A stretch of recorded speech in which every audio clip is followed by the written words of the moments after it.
오늘 우리에게 주시는 하나님의 말씀은 민수기 29장 1절에서 11절까지의 말씀입니다. 하나님의 말씀을 봉독하겠습니다.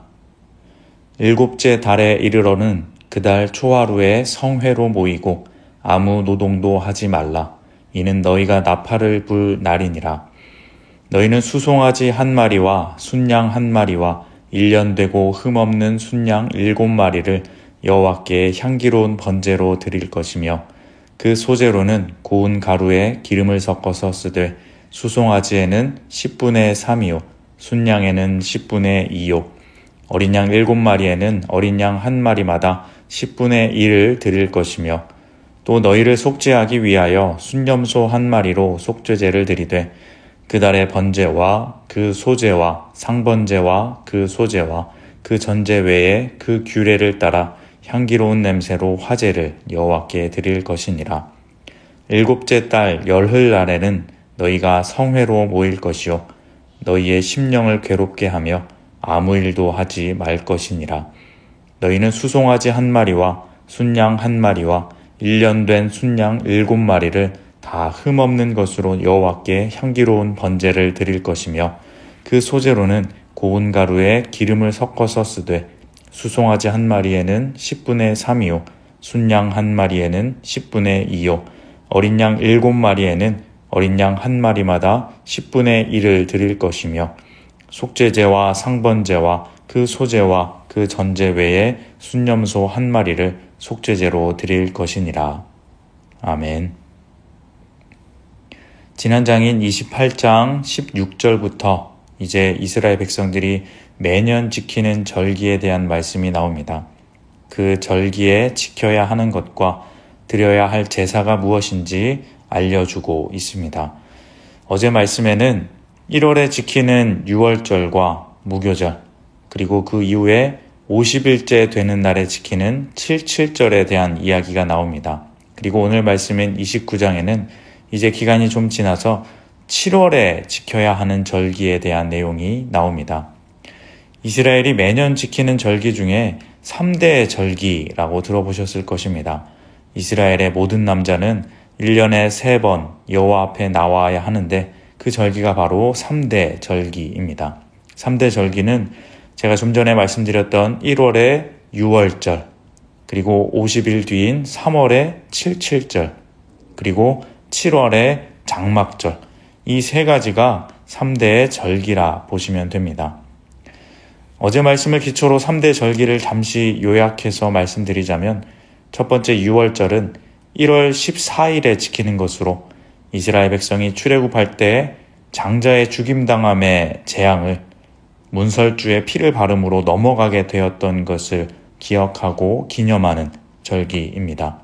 그 뒤에 7일 동안 무교병을 먹는 무교절을 지키며 여호와 하나님의 구원하심을 기억하는 것입니다. 그리고 두 번째 77절은 유월절 후 50일 후인데 처음 익은 열매를 드리는 날입니다. 맥추절이라고도 하고 오순절이라고도 합니다. 오순절 성령 강림이 바로 이 날입니다. 처음으로 수확한 열매를 드리며 하나님께 감사를 드리고 기념하는 날입니다. 세 번째 장막절은 오늘 본문의 다음 구절인 12절부터 나옵니다. 7월 15일 감사절입니다. 이건 내일 말씀에서 자세히 다루어질 것입니다. 그러니까 오늘 우리가 함께 읽은 본문은 어떻게 보면 세 가지 큰 절기 그 사이에 낀 구절이라 생각될 수 있습니다. 그래서 조금 중요성이 떨어지는 것인가? 그렇지 않습니다. 장막절이 그 장막절이 되기 위한 거룩한 과정이 바로 오늘 본문입니다. 하나님이 우리에게 주시는 큰 의미가 오늘 말씀에 담겨 있습니다. 장막절은 7월 15일인데 오늘 본문은 7월 1일부터 시작합니다. 1절 말씀입니다.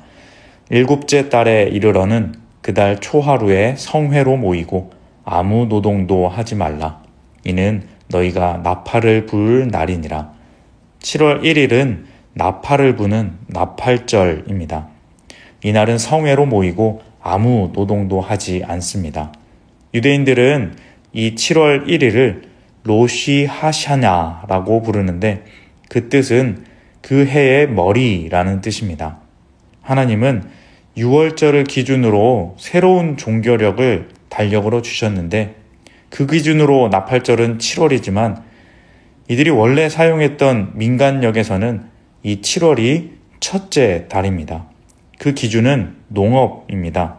농사와 관련해서 파종하는 시기를 위해 이렇게 이날을 첫째 달로 정한 것입니다. 그래서 그들에게 이날은 원래 첫해 첫날이었습니다. 그날을 절기로 삼고 아무 노동도 하지 않게 된 것입니다. 그리고 그 뒤에 2절부터 나팔절에 드리는 제물에 대한 내용이 나옵니다. 제물의 내용들을 가만히 보면 1월 초하루에 드리는 제물과 거의 같은데 초하루에 우리를 이제까지 지켜주시는 하나님의 은혜에 감사하는 그런 의미가 포함되어 있는 것입니다. 레위기 23장 24절에 보면 이 나팔절에 관하여 이렇게 말합니다.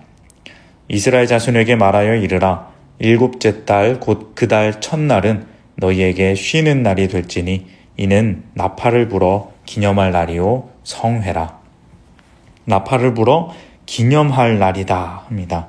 기념은 기억, 회상을 뜻하는데 이스라엘이 하나님의 지금까지 지켜주신 은혜를 기억하며 회상하고 기념하는 것입니다. 이것이 농업과 그 노동의 의미와 연관되어서 하나님께 은혜에 감사한 제물들을 드리게 되는 것입니다. 이것이 바로 7월 첫째 날 초하루에 기념할 나팔절입니다. 그리고 그 다음으로 7월의 두 번째 절기는 7월 10일 속죄일입니다. 7절 말씀입니다. 일곱째 달 열흘 날에는 너희가 성회로 모일 것이요 너희의 심령을 괴롭게 하며 아무 일도 하지 말 것이니라. 너희의 심령을 괴롭게 하여 라고 나오는데 이는 하나님 앞에 죄를 회개하는 속죄를 뜻합니다. 지난 1년간의 잘못과 죄를 하나님 앞에 무거운 마음으로 내려놓고 용서를 구하는 것입니다. 속죄일은 대속죄일이라고도 하는데 이는 1년에 한 번 온 백성이 그 연중 누적된 모든 죄를 해결하고 또 성소에 누적된 모든 죄의 오염을 씻은 뒤에 새 출발하는 날입니다. 그러니까 유대인들의 민간력으로 보자면 한 해를 새롭게 시작하는 의미에서 굉장히 의미가 깊고 중요한 날입니다. 7월 1일 첫째 날에 자신들의 새해가 되어 몸과 마음을 단장하고 거룩한 마음과 감사로 새해를 시작하고 10일에 속죄일을 맞아서 자신의 모든 더러운 죄들을 깨끗이 씻는 것입니다. 이렇게 몸과 마음을 정결하게 하고 새롭게 시작할 수 있게 하는 절기가 바로 이 나팔절과 속죄일입니다. 8절부터는 속죄일에 드려야 할 제물들이 나오는데 여기서는 간단히 나오지만 레위기 16장에 보시면 이 7월 10일 속죄일에 대한 제사와 규례가 굉장히 자세하게 나와 있습니다. 오늘 본문은 그것을 조금 축약하여 정리한 것입니다. 여기 나오지는 않지만 레위기에는 아사셀이라는 염소를 구별하여 광야로 보내며 이스라엘의 죄를 대신 지고 가게 합니다. 또 피를 여러 곳에 뿌려 이스라엘 자손의 부정함을 털어 정결하게 하는 의식을 진행합니다.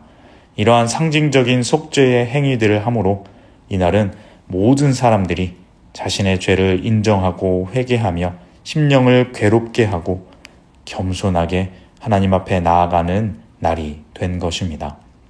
이렇게 한 뒤에야 장막절, 즉 하나님 베푸신 그 은혜의 장소로 그 처소로 나아가게 되는 은혜를 얻게 되는 것입니다.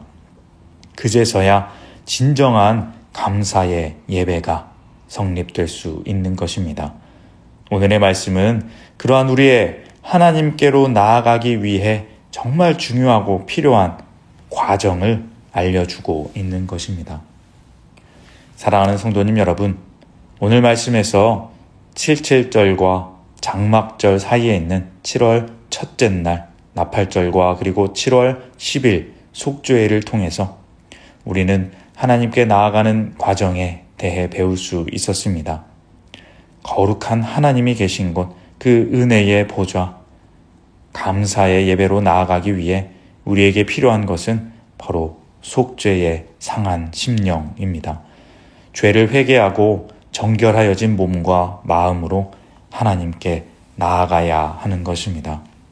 이것은 그냥 소를 몇 마리, 양을 몇 마리, 염소를 몇 마리 드리고 하는 그런 형식이 중요한 것은 아닙니다.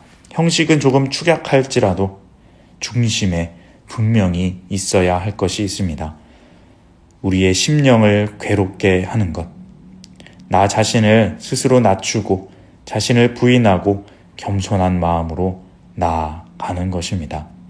그것은 아사셀 염소가 대신 나아간 것처럼 예수님이 우리를 위해 대신 죽어주셨다는 것을 믿는 것이고, 사방에 피를 뿌리는 것처럼 그 보혈의 희생으로 우리가 구원을 받았다는 것을 기억하는 것입니다.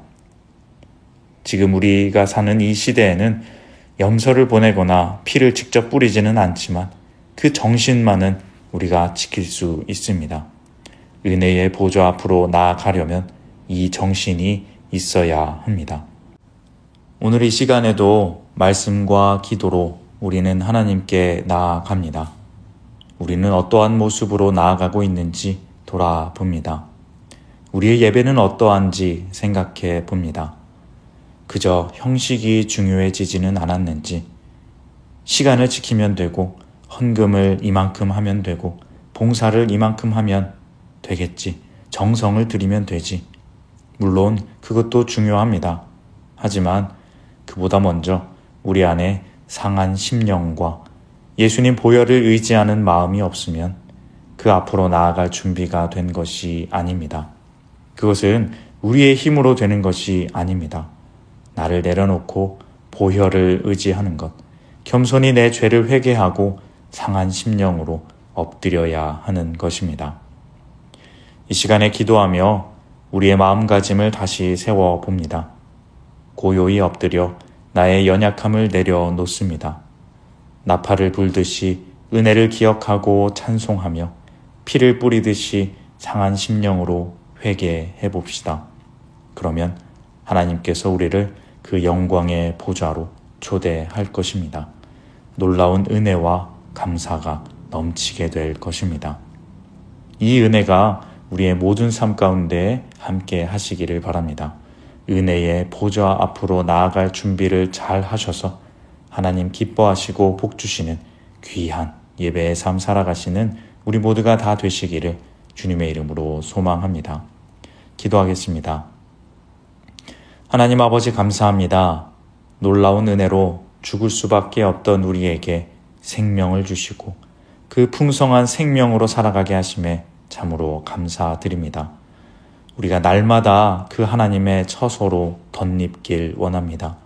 그 예배의 장막으로 초대받기를 원하오니 하나님 은혜의 보좌로 나아갈 준비가 되게 하여 주옵소서. 겸손히 예수님 보혈 의지하며 중심의 진실함으로 회개하며 나아가게 하시고 진정한 예배의 삶을 살아가게 하여 주옵소서. 예수님의 이름으로 기도합니다. 아멘. 생명의 말씀으로 나를 채